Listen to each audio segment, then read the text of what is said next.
I love this podcast today. It talks about speed, the importance of speed. And I ain't talking about the accelerator pedal in your truck. I'm talking about the speed at which you operate your business, and the people within your business are free and empowered to operate.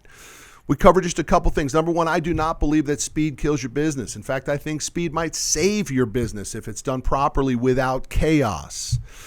Number two, you need to understand that people move at the speed of their comfort level.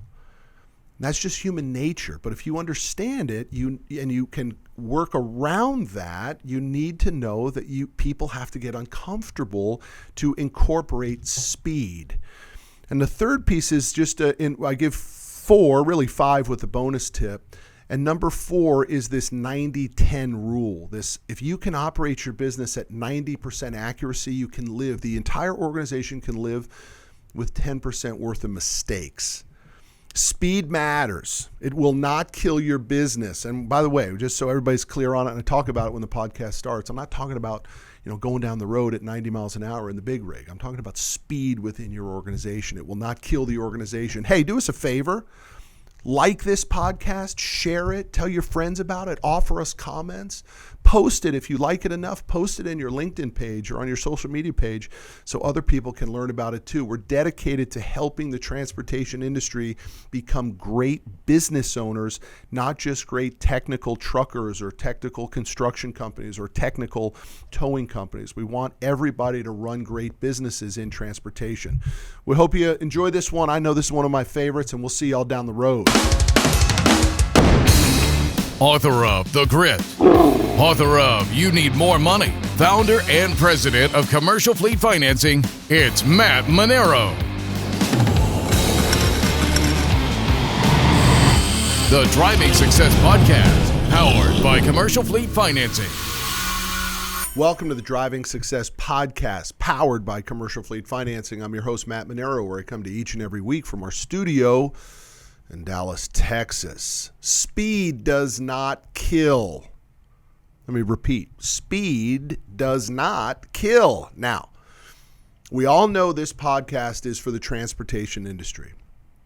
We all know that in the transportation industry, driving a truck down the road too fast does have the option to kill, but that's not the speed I'm talking about. We know that safety matters. Checkbox, right? Everybody understands. No need for hate. What I am telling you is speed within your business is not going to kill your business because your business is running too damn slow. Here's a tweet that I tweeted out this morning. It said, people move at the speed of their comfort. Rarely is that fast enough to move the needle. It's true. Things take too damn long in your company, and it's dangerous. So let's get into it. Let me tell you exactly what I mean when I'm talking about speed and why speed won't kill your business. Everything takes too damn long for the entrepreneur. That's definite because the entrepreneur feels the pressure that other people don't feel. They feel the pressure of payroll. They feel the pressure of no money. They feel the pressure of the early days. They feel the pressure of survival. And you can't get away from it. So the way the successful entrepreneurs, listen, there's a lot of people who call themselves entrepreneurs who never felt that pressure and their businesses didn't make it. I'm talking about the guys that made it, the ones that succeeded. They moved with speed to collect the damn check, speed to send out the invoice, speed to get paid, speed to race to the bank to deposit the check to cover payroll. And it's hard to get away from that mindset. And if that mindset isn't evolved and matured, it can destroy your business. But let me give you the other side of it. The other side of it is the business is mature. And you ain't racing to send invoices anymore. And you ain't even racing to collect invoices anymore. And you're not even worried about payroll. And that's when everybody falls into their comfort zone, and their comfort zone is what begins to dictate the speed of the organization. And going back to the tweet, most people's comfort zone is not powerful, fast enough to move the needle. So let me give you a perfect example of what I'm talking about. Your salesperson quotes a deal, a piece of business you guys want. And the salesperson has absolutely no idea what the customer's time frame is, right? Salesperson's just doing his job or her job. They quote the transaction. It goes over to the customer. And the salesperson falls back into their comfort zone. Not the customer's comfort zone of when the customer might want to make this decision and close this deal and do this deal, make this purchase, but the salesperson's comfort zone. And guess what? They call that customer back 3-4 days later, and you know how it goes, right? Hey, just calling to follow up. Just calling to see how things are going, and the customer says, oh, yeah. Hey, Joe Schmo sales guy. Yeah, I did get your quote, but we already made a decision. We've gone someplace else. And you know what your Joe Schmo sales guy says who works for you? Will you keep me in mind on the next one? Sorry, we missed this one. Hopefully we can do the next one for you. And the customer it goes in one ear and out the other. He hangs up the phone and goes on to doing it business fast. Your sales guy got beat again, and so did you. Why? Because he operated at his speed of his comfort and not at the speed of the organization, or certainly not the speed at the customer's organization. Tell me that has happened to you. And if it's not in your sales department, what if it's in your accounting department? Have you ever seen your aging report start to expand and you start to say to yourself, wait a second here, man, we used to get paid in 10 days from these customers, and now all of a sudden that I'm not doing the books and Bobby's doing the books, we're not getting paid for 45 days. It's the same customer who used to pay me in 10, and now they're paying the organization / Bobby, who's in charge of that department, in 45 days. What's going on over there? Well, maybe Bobby didn't send out the invoice as fast as you did. Or maybe Bobby didn't do the follow-up phone call to check on that invoice and when y'all getting paid. Or maybe Bobby missed it altogether.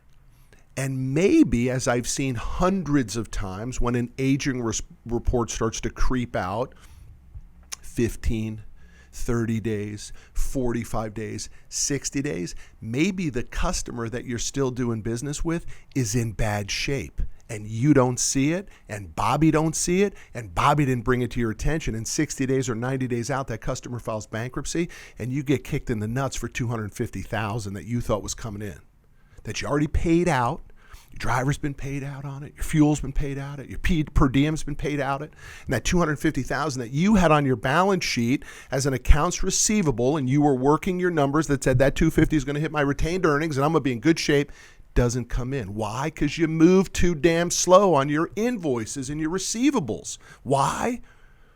Because somebody else is doing it for you now. You have to build a culture in which speed matters and speed counts, because businesses live or die by speed. The faster the better, and fast does not have to equal chaotic. I just mean fast. If given the choice, I will take fast over slow in business 100% of the time. Why? Because I know that we can live by a 90-10 rule. And you need to live by 90-10 rule, and I'm going to go into a little more detail in a minute. If you can live with 90% of the things your business does right, you can live with the 10% that you do wrong. It ain't going to be 100%. And businesses that fail are 20% right and 80% wrong. Happens a lot with startups. They just don't know what the hell they're doing. Where it starts to get a little crazy is when it starts to get 50-50, right? We're doing 50% of it right and 50% of it wrong. That's still a problem. I don't think you can go much lower than, say, 85-15 before the market just bitch slaps you. But I think a 90-10 is doable and livable. If you can do 90% of your stuff right and fast, you can live with the 10% that you're doing wrong. The question you should be asking right now is, or let me rephrase, the statement you should be making is, damn, this Monero guy's right. That stuff's starting to happen in our business, man. We got a pretty good business. I'm not in survival mode anymore. We got 20 trucks, 30 trucks, 100 trucks, 200 trucks, hell, even 5 trucks. And we're doing all right now.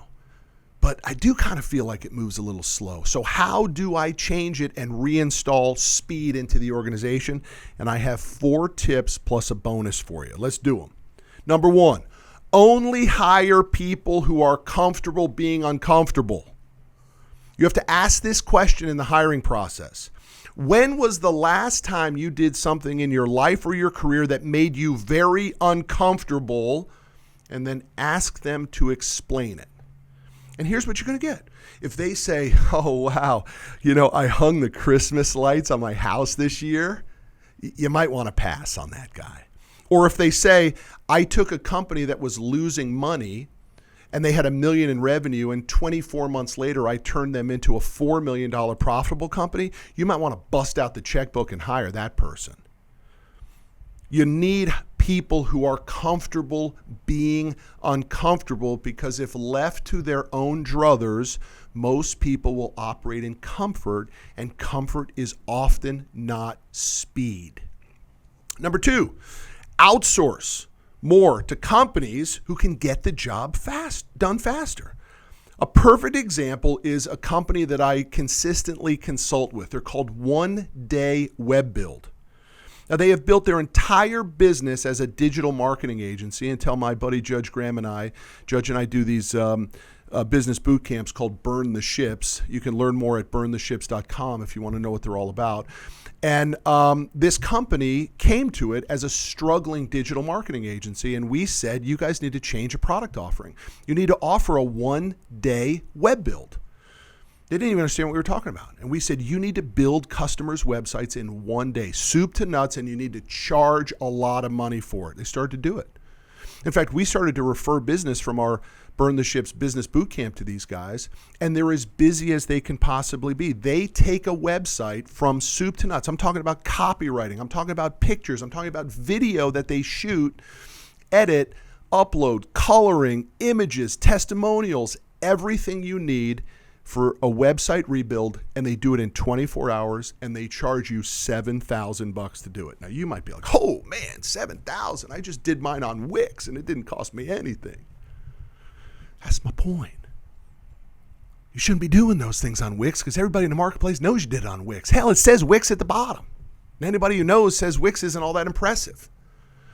You need to outsource to people who can get shit done fast. And if you got to pay a little bit more for it, so what? Let me tell you something. You probably burned $7,000 worth of your time on Wix, doing it yourself, staying up late, making mistakes, not knowing how to size it properly, uploading the wrong pictures. You started taking pictures on your iPhone. You started using phony B-roll pictures from Google Images. I'm talking about these guys do it from soup to nuts, and I ain't even pushing them to you. I'm just telling you to outsource to people who can get stuff done fast, even if it costs you a little bit extra money. Number 3, this is vital to removing chaos from the speed argument. I argue for speed. I'm not arguing for chaos. There's a big difference there. You have to set the expectation and the ETC, the estimated time of completion. You have to take time to meet with everybody who's on this project, whatever it is that you need speed, that you want to work on, whatever that is, you got to meet everybody. Talk to them all. I don't care if you take a day, if you take 2 days, I don't care if you take 2 months to scope out the project. Make sure everyone who has skin in the game is in the game. They've been talked to. They've explained their concerns, the pros, the cons, everything. And then when everybody's in agreement and the marching is about to start, set the ETC, the estimated time of completion. When will we have it done? That's the question you need to ask. And when that question is answered with 30 days, 60 days, 90 days, tomorrow, today, whatever that is, everybody has to stick to it. Because when someone misses the ETC, they let the team down when you're operating under a team. Listen, if you're just taking this message for yourself today, awesome. Just set ETCs and don't let yourself down. But if you need people, if you got management teams, if you got staff, if you got departments and everybody needs to be bought into it, get everybody's feedback, make the decision, set the ETC, and then stick to it.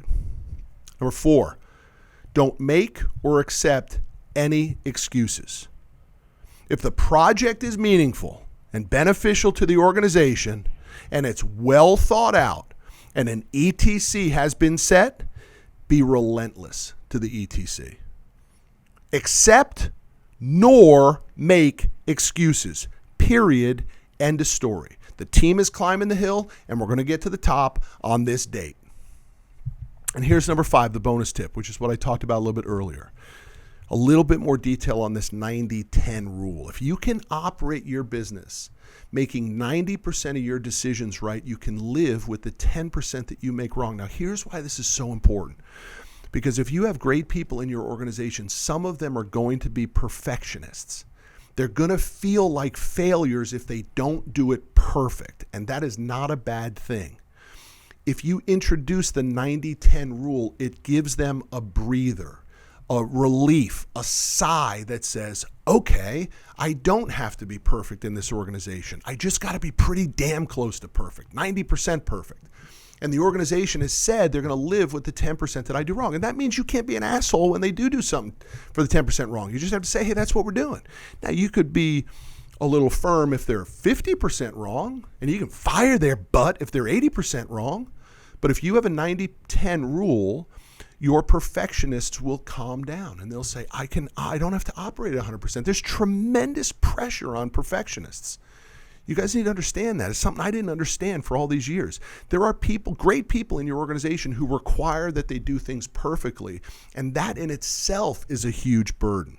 So offer up the 90-10 rule. It calms everybody down and it allows the perfectionists to make some mistakes and not get their ass chewed by you. So listen, make the call now. Go see the customer now. Make the decision now. Speed makes you more money.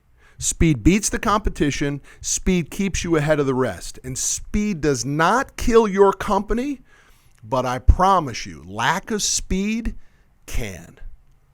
We'll see y'all down the road. Thanks for watching Driving Success, powered by Commercial Fleet Financing.